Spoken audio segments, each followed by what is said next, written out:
Hello everyone, welcome back to access IAS. I am Sandeep Kumar और आज हम दो प्रमुख घटनाओं पर हमारा सेशन केंद्रित करेंगे। सबसे पहला जो घटनाक्रम है काफ़ी दिनों से चर्चा में है। बांग्लादेश से शेख हसीना को भागने के लिए इन तीन छात्रों ने किया मजबूर। यूनिवर्सिटी कैंपस से आंदोलन शुरू कर देश भर में बदल दी तस्वीर, है ना। कुछ लोग लोकतंत्र की हत्या, है ना, कुछ लोग कह रहे हैं कि नहीं, ये आंदोलन ना हो करके जानबूझकर की गई एक पहल थी जिसमें शेख हसीना को सत्ता से बेदखल करना और खालिद जिया को वापस सत्ता पे बिठाना है। दूसरा जो भारत के लिए एक दिल टूटने वाली बात है वो है विनेश फोगाट, है ना, disqualify after weight will miss Paris Olympic medal. यानी सबसे प्रबल दावेदारों में से एक थी, इनको गोल्ड मेडल मिल जाता और ये काफी सारे प्रयासों के बाद ये फाइनल प्रतिस्पर्धा में पहुंची थी। उसके पहले इन्हें अयोग्य घोषित कर दिया गया। क्यों? क्योंकि 100 ग्राम इनका वेट ज्यादा था 50 किलो में से। जो इनका रेसलिंग के लिए इन्होंने 50 केजी क्लास में जो रेसलिंग वुमेन रेसलिंग होती है। तो ये दो घटनाएं हमारे, चाहे वो यूपीएससी हो, यूपीपीएससी हो या अदर जो भारतीयों का, या जो चाहे बांग्लादेश का घटनाक्रम हो, जो भारतीयों के लिए प्रॉब्लम क्रिएट करेगा आने वाले समय में, या ओलंपिक का जो सपना टूटा है ना, दिल अभी रोता है। तो ये क्या घटनाक्रम है, कैसे हुए और इनसे हमें क्या सबक मिल सकता है, एग्जाम की दृष्टि से इसमें इम्पोर्टेंस क्या है। दूसरा कि हम भी लोग प्रिपरेशन करते हैं और थोड़ी सी गलती से क्या होता है, सारा कुछ हाथ से निकल जाता है, तो वो ना होने पाए। तो सबसे पहले बात करते हैं Paris Olympic. Vinesh Phogat Paris Olympic के फाइनल में प्रतिस्पर्धा करने से अयोग्य घोषित, पदक से चूकी। 140 करोड़ भारतीयों का सपना टूटा। पेरिस ओलंपिक 2024 के फाइनल से डिस्क्वालीफाई हुई विनेश फोगाट। पेरिस ओलंपिक 2024 में महिला फ्री स्टाइल जो 150 किलोग्राम सेमीफाइनल, भाई पहले क्वार्टर फाइनल होता है, उसके पहले लीग मैच होते हैं, फिर क्वार्टर फाइनल होता है, फिर सेमीफाइनल होता है। तो सेमीफाइनल में भारतीय पहलवान विनेश फोगाट ने क्यूबा की यूशनेलिस गुजमैन लोपेस को 5-0 से हराया। सोचो ये अपने आप में कितना इंपॉर्टेंट रखता है। और ये जो है ना, इसको ये काफी टाइम से, है ना, कुश्ती में नंबर 1 रही है और उसको इन्होंने हटाया। और विनेश फोगाट ये वही महिला हैं जिन्होंने ओलंपिक्स एसोसिएशन भारत और उसके मंत्री जो पंजाब से आते हैं उनके खिलाफ यौन शोषण की शिकायत करी थी। दिल्ली में बड़ा आंदोलन भी हुआ था। ये वही विनेश फोगाट हैं। काफी संघर्ष करने के बाद यहाँ तक पहुंची थी। इसके साथ ही फाइनल में पहुंच गई थी। देश के लिए एक मेडल पक्का कर लिया था, है ना। अगर फाइनल हार भी जाती तो इनको सिल्वर मेडल मिलता। और जब इतने इतने बड़े धुरंधरों को हरा दिया तो इसको गोल्ड मेडल मिलता। तो ये इतना संघर्ष, इतना सब कुछ सहने के बावजूद एक छोटा सा, यानी 100 ग्राम कितना होता है, बाल काट दो तो 100 ग्राम कम हो जाएगा। तो कुल मिलाकर के देखो कितना नजदीक थी ये और वहां से बाहर आई। हालांकि अब एक डराने वाली खबर सामने आई है कि विनेश फोगाट के मेडल पर संकट गहरा गया है। कौन सा? जो ये सेमीफाइनल मैच जीता था, इन्हें सिल्वर मेडल मिलता, इसमें इनको मिलेगा या नहीं मिलेगा, या फिर उसको क्यूबा की इस महिला को मिल जाएगा। मामला क्या है? 29 वर्षीय इस खिलाड़ी विनेश की पहली बार 50 किलोग्राम में चुनौती पेश कर रही थी। इससे पहले भारतीय पहलवान 53 किलोग्राम में खेलती थी, है ना। ये 50 केजी वाला ये फर्स्ट टाइम था। इसके पहले ये 53 किलोग्राम फ्री स्टाइल खेलती थी। आज सुबह गोल्ड मेडल के मुकाबले से पहले वजन के दौरान उनका 150 ग्राम वजन अधिक पाया गया। ऐसे में वह डिस्क्वालीफाई हो गई। उन्हें ओलंपिक संघ ने अयोग्य घोषित कर दिया और फाइनल में भाग लेने की अनुमति नहीं दी जाएगी। उन्हें संभवतः उनसे रजत पदक भी छीन लिया जाएगा। देखो, जब कभी ये 150 ग्राम इवन 10 केजी तक वेट लॉस कर लेते हैं ये खिलाड़ी, एक एक रोटी खा करके, है ना कुछ खा करके, पानी पी करके। लेकिन सोचो 150 ग्राम कितना बड़ा हो गया। एक गोल्ड मेडल छीन ले गया, इतनी मेहनत पे पानी फेर गया। आई बात समझ में? एक एक नंबर, जैसे आप लोग यूपीएससी देते हो, पीएससी देते हो और पॉइंट में आप फेल हो जाते हो, आपका प्रे नहीं निकलता है, कभी फर्स्ट पेपर नहीं निकला तो कभी सेकंड पेपर नहीं निकलता है ना। तो ये वही है। तो देखो अब संभवतः इनसे रजत पदक फिर छीन लिया जाएगा। जैसे आप प्रीलिम्स क्लियर करके मेंस देते हो, मेंस क्वालिफाई नहीं हो पाते हो, या मेंस क्वालिफाई होकर इंटरव्यू देते हो और फाइनल लिस्ट में जगह नहीं बना पाते हो, आपको फिर से प्रीलिम्स देना है, फिर से मेंस देना है। ये सेम उसी तरह है। एथलीट उनके प्रशिक्षकों और सहयोगी स्टाफ में हर संभव प्रयास किया, इसके बाद ये बीमार पड़ गई। बीमार होने के बाद इन्हें अस्पताल में भर्ती कराया गया। UW के नियम क्या है? यदि कोई एथलीट वजन मापने की प्रक्रिया में शामिल नहीं होता या असफल हो जाता है तो उसे प्रतियोगिता से बाहर कर दिया जाएगा, बिना किसी रैंक के अंतिम स्थान पर रखा जाएगा। सोचो। भारतीय ओलंपिक संघ की प्रक्रिया। ओलंपिक संघ ने एक बयान में कहा, यह खेदजनक है, भारतीय दल महिला कुश्ती 50 किलोग्राम वर्ग में विनेश फोगाट को अयोग्य घोषित किए जाने की खबर साझा करता है। रात भर टीम द्वारा बेहतरीन प्रयासों के बावजूद आज सुबह 50 किलोग्राम से कुछ अधिक वजन था। इस समय दल द्वारा कोई टिप्पणी नहीं की जाएगी। भारतीय दल अपने आपसे विनेश की निष्ठा का सम्मान करने का अनुरोध करती है। ठीक है, भारतीय दल आपसे विनेश की निष्ठा का सम्मान करने का अनुरोध करता है। आगे की प्रतियोगिताओं पर ध्यान केंद्रित करना हो चाहेगा। ठीक है, ये कौन कह रहा है? ये हमारा ओलंपिक संघ कह रहा है। भारतीय ओलंपिक संघ की जो प्रतिक्रिया हमारे सामने आई है। विनेश फोगाट के बारे में अगर देखें तो विनेश ने सुसाकी को अंतर्राष्ट्रीय प्रतियोगिता में पहली बार पराजित किया। उसके बाद सेमीफाइनल में ओक्साना लिवाच और यूजिनलिस गुजमान को हराया। सोचो। ठीक है, विनेश पहली एथलीट होंगी जिन्हें वजन कम करने के कारण फाइनल से अयोग्य घोषित किया जाएगा। मंगलवार 6 अगस्त 2024 को ओलंपिक के फाइनल में पहुंचने वाली भारतीय महिला पहलवान बनकर इतिहास रच दिया इसने। ठीक है, पहली भारतीय महिला है, इसने इतिहास रचा। अब सोचो। ठीक है, क्या होगा। और इनका अगर हम वो देखें ना कि इन्होंने क्या क्या अपने नाम किया है, तो एशियन गेम्स में जकार्ता 2018 गोल्ड मेडल जीता था, इंचान 2014 में ब्रॉन्ज मेडल जीता, कॉमनवेल्थ ग्लासगो में 2014 में गोल्ड, कोस्टारिका में 2018 में गोल्ड, बर्किंगम 2022 में गोल्ड मेडल जीता है। सोचो कितनी बेहतरीन खिलाड़ी हैं ये। ठीक है, तो 6 अगस्त को ओलंपिक फाइनल में पहुंचने वाली पहली भारतीय महिला पहलवान बनकर इतिहास रचा। उन्होंने क्यूबा की यूस्नेलिस गुजमैन को 5-0 से हराकर भारत के लिए पदक पक्का कर लिया था।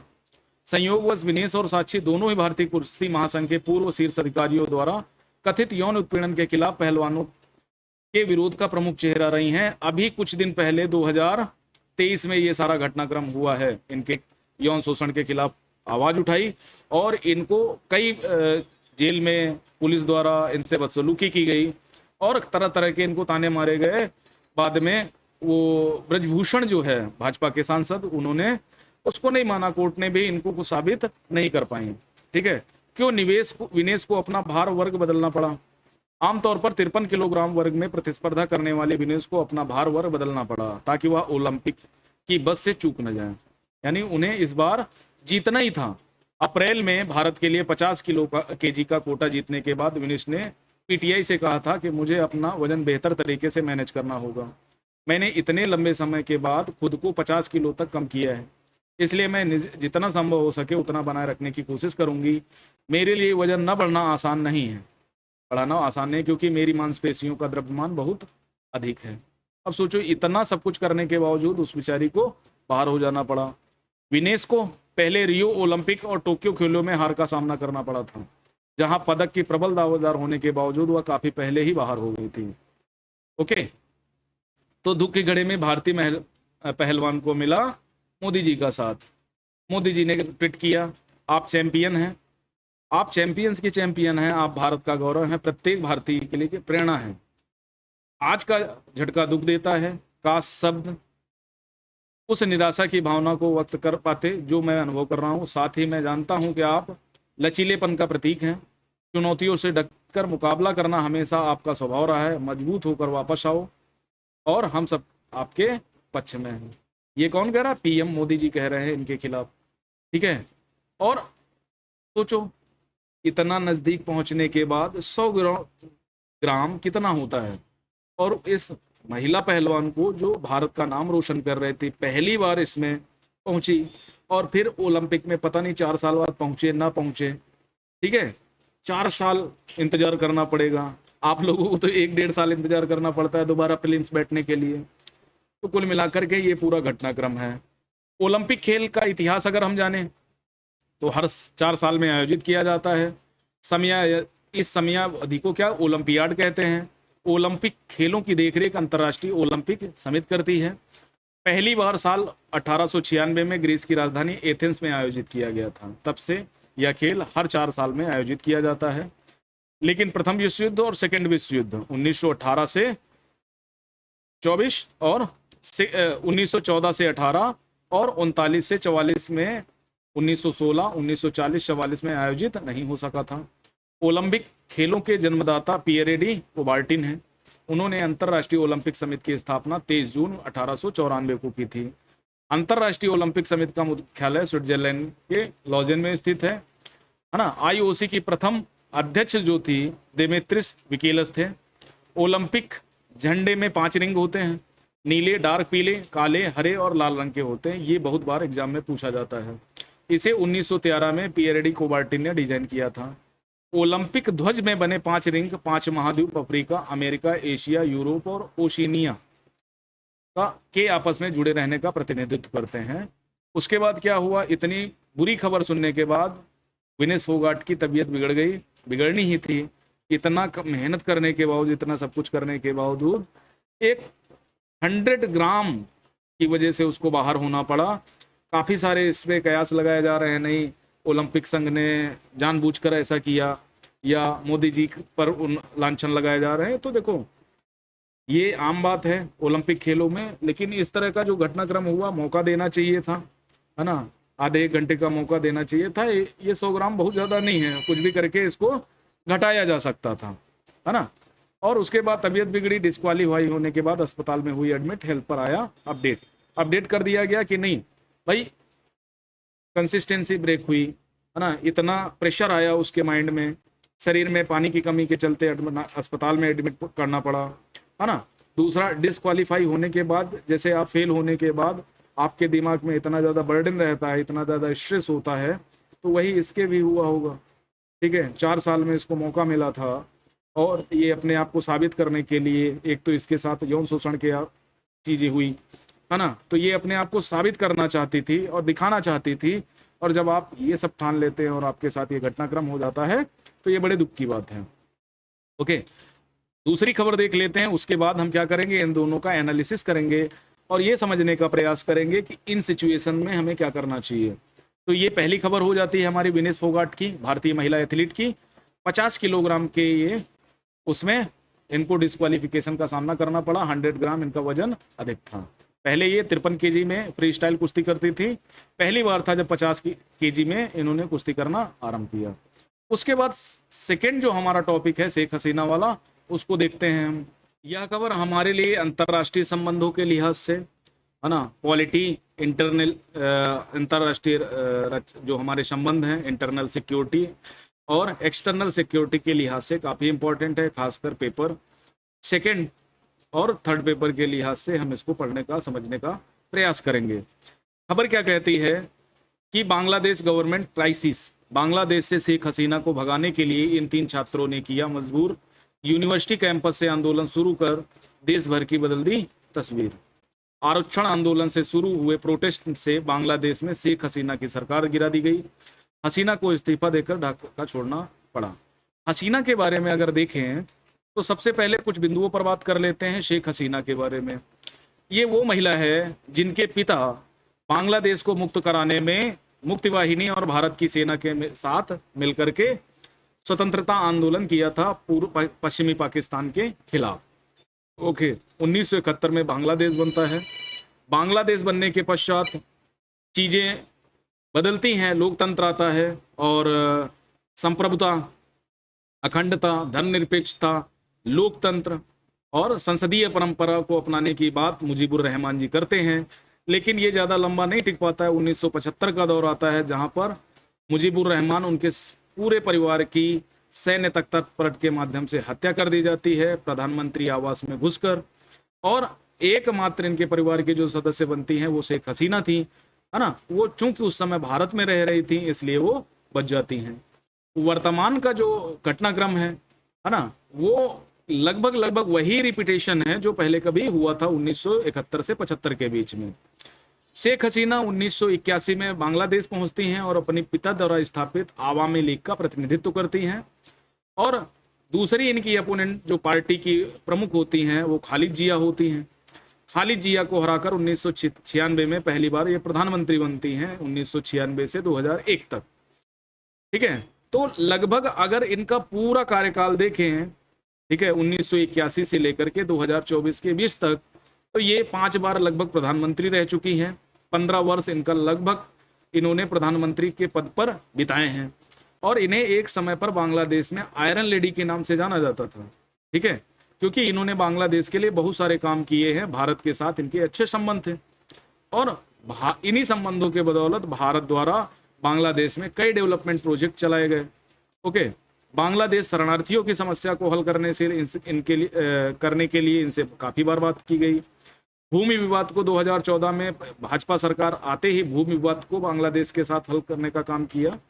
ठीक है, तो ये सारे काम किए, लेकिन क्या ऐसा हुआ? देखो, एक तो घटनाक्रम 2018 में होता है जब आवामी लीग की अध्यक्षा और वहां की प्रधानमंत्री शेख हसीना ने विपक्षी पार्टी और खालिद जिया को अरेस्ट करवाती हैं, केस चलता है, 17 वर्ष की उनको कारावास हो जाती है और इनकी पार्टी को चुनाव लड़ने के लिए बैन कर दिया जाता है। फिर ये घटनाक्रम ठंडा होता ही है, कोरोना आ जाता है। कोरोना के बाद एक और मुद्दा दिया इन्होंने रिजर्वेशन का। होता यह है कि रिजर्वेशन एक ऐसी चीज है ना जहां पर आंदोलन हो जाता है, हिंसक संघर्ष हो जाते हैं, चाहे भारत में हो किसी भी देश में हो। ठीक है, वही काम इन्होंने किया, एक रिजर्वेशन बिल ला करके, जो उस समय 1971 में स्वतंत्रता संग्राम सेनानी थे उनके परिवार वालों को ये रिजर्वेशन कर देती हैं और बड़ा रिजर्वेशन दे देती हैं, जिससे बांग्लादेश के छात्र नाराज हो जाते हैं और यूनिवर्सिटी कैंपस से ये 3 लोग आंदोलन की शुरुआत करते हैं।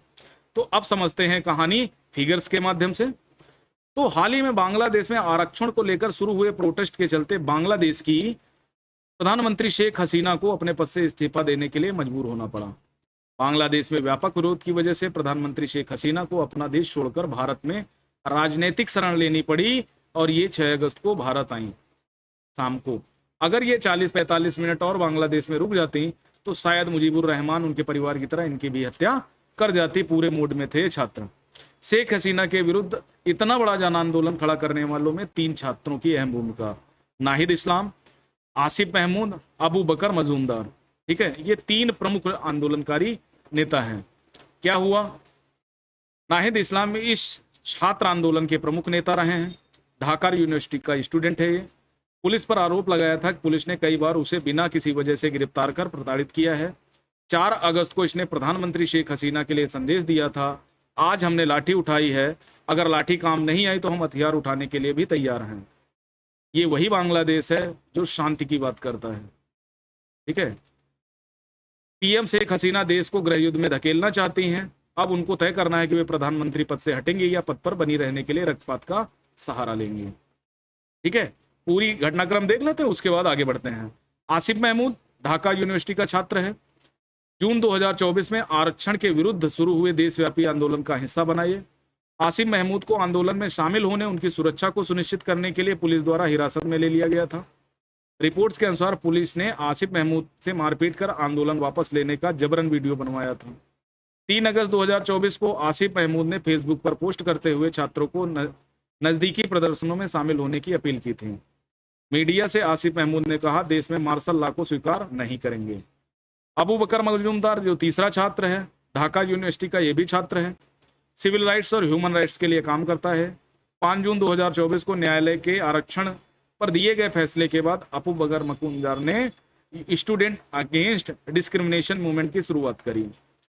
19 जुलाई 2024 को पुलिस ने हिरासत में लिया। पुलिस ने इनके साथ मारपीट कर आंदोलन वापस लेने का जबरन वीडियो बनाया। ये 2 छात्रों की तरफ से बयान आया। ठीक है, खत्म हो रहा विरोध प्रदर्शन फिर से क्यों उठा? ये बीच में समाप्त हो गया था। जुलाई 24 में आसिफ महमूद, नाहिद इस्लाम और अबू बकर मजूमदार पुलिस हिरासत में घायल होने के कारण अस्पतालों में इलाज करा रहे थे। पुलिस द्वारा इन सभी छात्रों से आंदोलन वापस लेने के जबरन वीडियो भी बनवाया गया। ठीक है, इस मामले में के बारे में प्रदर्शनकारियों को पता चला कि सरकार उनका गुस्सा और भड़क गया। सरकार पर उनका गुस्सा, जब प्रदर्शनकारियों को पता चला तो गुस्सा भड़क गया।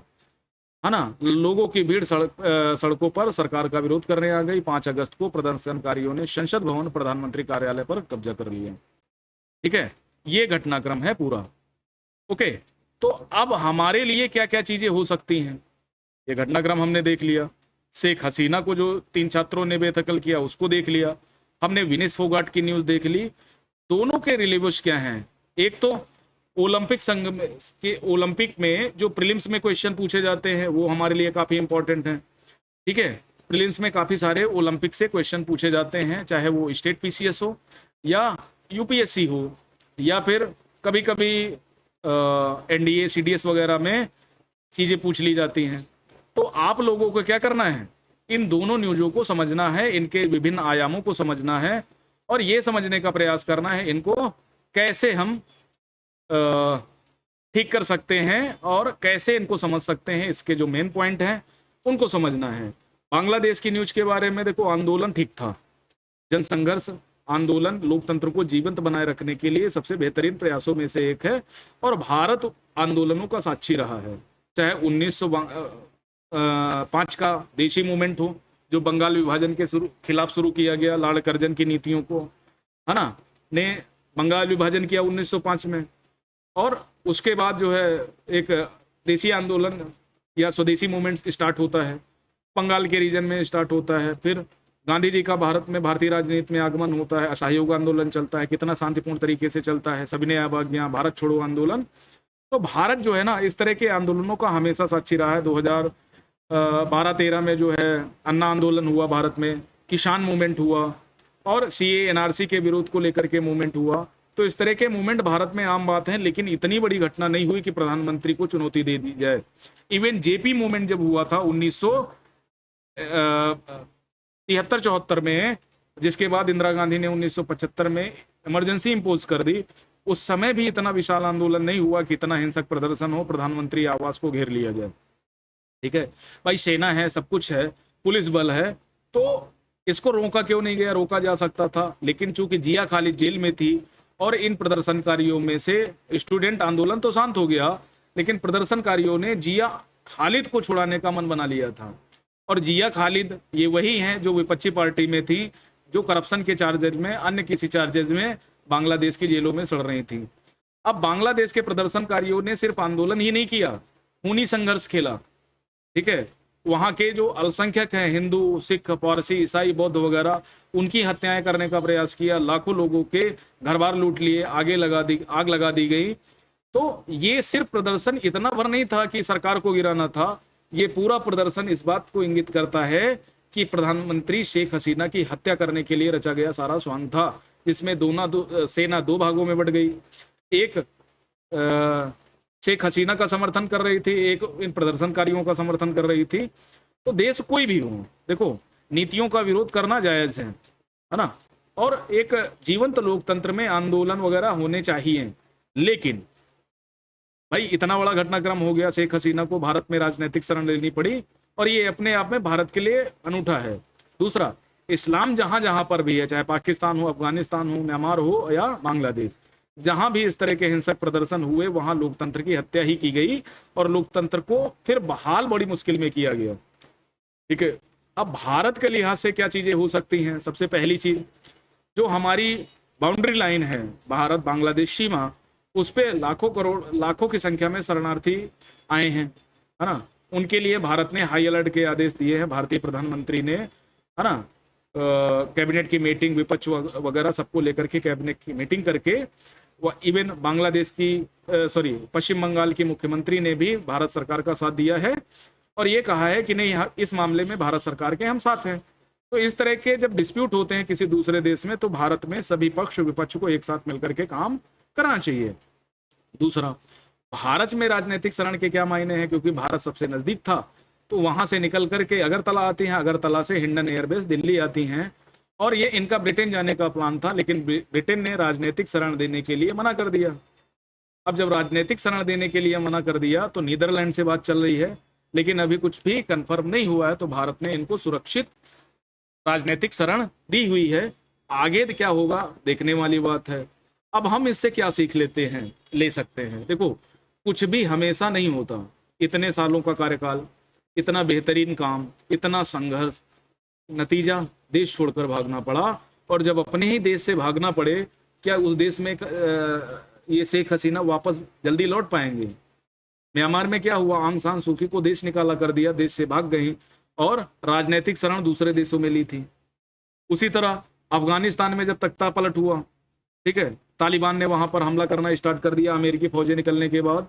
तो इसीलिए तालिबान को साम्राज्यों का कब्रिस्तान इसीलिए ऐसे ही थोड़ी कहा जाता है, इसीलिए कहा जाता है कि कोई वहां अंतिम रूप से टिक नहीं पाया।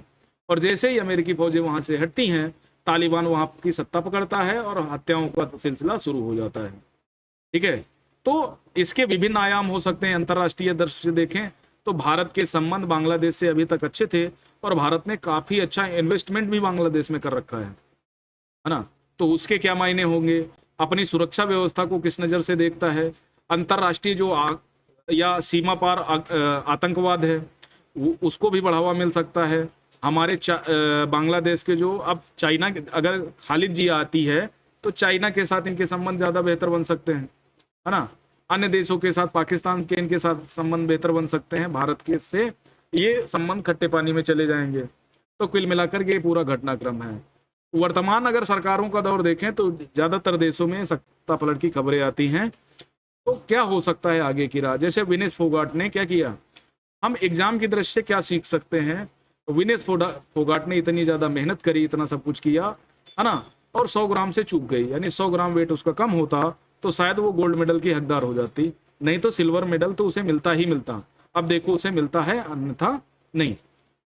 दूसरा, बांग्लादेश में ये रिजर्वेशन का मुद्दा वापस ले लिया जाता, क्या इतनी बड़ी बात थी ना, लिया जा सकता था, लेकिन थोड़ी सी चूक इनके अधिकारियों द्वारा, इनके विपक्षी पार्टियों द्वारा, है ना, इनके सलाहकारों द्वारा थोड़ी सी चूक हुई, जिसका नतीजा बांग्लादेश और बांग्लादेश की जनता को उठाना पड़ा। इवन इनके पास तो पैसा होगा, सब कुछ होगा, ये दूसरे देश में चली जाएंगी, है ना। तो ये सारी चीज, ये जो घटनाक्रम हुए एग्जाम की दृष्टि से आपके लिए काफी इंपॉर्टेंट है। दूसरा ये है कि बांग्लादेश हमारे साथ सांस्कृतिक संबंधों के द्वारा रोटी बेटी के माध्यम से जुड़ा हुआ है। क्यों? क्योंकि 1905 तक ये भारत का ही भाग था। 1905 में लॉर्ड कर्जन ने बांग्लादेश को अलग कर दिया, ठीक है, पश्चिमी बंगाल और पूर्वी बंगाल में इसको 2 भागों में बांट दिया। उसके बाद स्वदेशी मूवमेंट चलता है, लेकिन चीज़ें उसी तरह रहती हैं। फिर 1911 के आसपास इस अधिनियम को निरस्त किया जाता है, बंगाल विभाजन को, लेकिन तब तक चीज़ें बिगड़ चुकी थी। 1909 का आई एक्ट आ जाता है, जिसमें मुस्लिमों के लिए अलग से निर्वाचिका दे दी जाती है ना। तो ये वही सारा घटनाक्रम है। ये फिर वहाँ पर भीषण रक्तपात होता है। 1971 तक वहाँ के आर्थिक हालात सुधरते नहीं हैं, लोकतंत्र की बहाली नहीं होती है। पश्चिमी पाकिस्तान पूर्वी पाकिस्तान पर कब्जा करने का प्रयास करता है। इतने सारे घटनाक्रमों के बाद शेख मुजीबुर रहमान, फादर ऑफ बांग्लादेश, इन्होंने संघर्ष किया और बांग्लादेश में लोकतंत्र को बहाल किया। कितना लंबा चला ये तो सोचने वाली बात है, आगे कितना लंबा चलेगा ये भी सोचने वाली बात है। तो कुल मिलाकर के हम लोग भी तैयारी करते हैं, प्रिपरेशन करते हैं, और ऐसे कई मौके आते हैं जहां पर हमसे कुछ चूकें होती हैं, माइनर सी गलतियां होती हैं कि यार अभी सीसेट को नहीं पढ़ेंगे, क्या करते हैं अभी हम किसी और चीज़ को देख लेते हैं, है ना। सीसेट को बाद में देख लिया जाएगा, एग्जाम टाइम देख लिया जाएगा, और एग्जाम टाइम आते आते सीसेट में सो जाता है, जीएस में लगे रहते हो और आपका प्रीलिम्स रुक जाता है। मेंस की आंसर राइटिंग प्रैक्टिस ठीक से नहीं करते हो, और जबकि जानते हो कि आंसर राइटिंग ही वो चीज़ है जिसके माध्यम से हम प्रीलिम्स मेंस क्लियर कर सकते हैं। नॉलेज तो 50% की दरकार होती है ना, लेकिन फिर भी दिक्कतें हो जाती हैं। और राजनीतिक परिप्रेक्ष्य से कुछ भी सार्वभौमिक नहीं है। आपकी एक गलती के लिए पूरा विपक्ष, पूरा देश बैठा हुआ है। आपको उन पदों पर बिठाया गया है, तो इसका मतलब आप डिक्टेटरशिप वहां नहीं चला सकते। आपको लोगों के लिए काम करना है, लोगों की भावनाओं को बिना आहत किए हुए काम करना है। ये हमारे राजनेताओं को भी समझना पड़ेगा, खासकर भाजपा कांग्रेस जैसी पार्टियों के लोगों को। अन्य देशों में भी अगर इस तरह से शासन चलता है तो चीजें वहां भी गड़बड़ होने की प्रबल संभावना होती है ना। 545 सांसदों को और इतनी 2 करोड़ 2.5 करोड़ की जो फोर्सेज वगैरह हैं, कुल मिलाकर के 2.5-3 करोड़ होंगी, है ना, 140 करोड़ की आबादी को कैसे काउंटर कर पाएंगी, तो ये सोचने वाली बात है। तो इसीलिए वक्त रहते चीज़ों को बेहतर कर लें, वरना क्या होगा, चीज़ें बदल सकती हैं और नतीजे उल्टे हो सकते हैं। शेख हसीना को देख लो, विनेश फोगाट को देख लो, तो ये जो घटनाक्रम होते हैं ये हमारे लिए सीख देते हैं कि थोड़ी सी चूक हमारे करियर को, हमारे फ्यूचर को बर्बाद कर सकती है। ओके, तो जब आप सोशल जीवन में या फिर आप कंपटीशन की तैयारी कर रहे हो तो ये सारी चीज़ें आपको ध्यान देनी पड़ती हैं, है ना। और विनेश फोगाट के ओलंपिक में क्वालिफाई न कर पाने की वजह से देश का दिल टूट गया। वो बेचारी विनेश का क्या हाल हुआ होगा, हम लोग तो बैठ के देखते हैं, कमेंटबाजी करते हैं, लेकिन विनेश फोगाट तो जमीन पर मेहनत करती है ना। सोचो कितना डाइट कंट्रोल करती होगी, मीठा खाने का मन करता होगा तब भी नहीं खाती, है ना। तो इतना सब कुछ करने के बावजूद उसके साथ ये हो गया, है ना।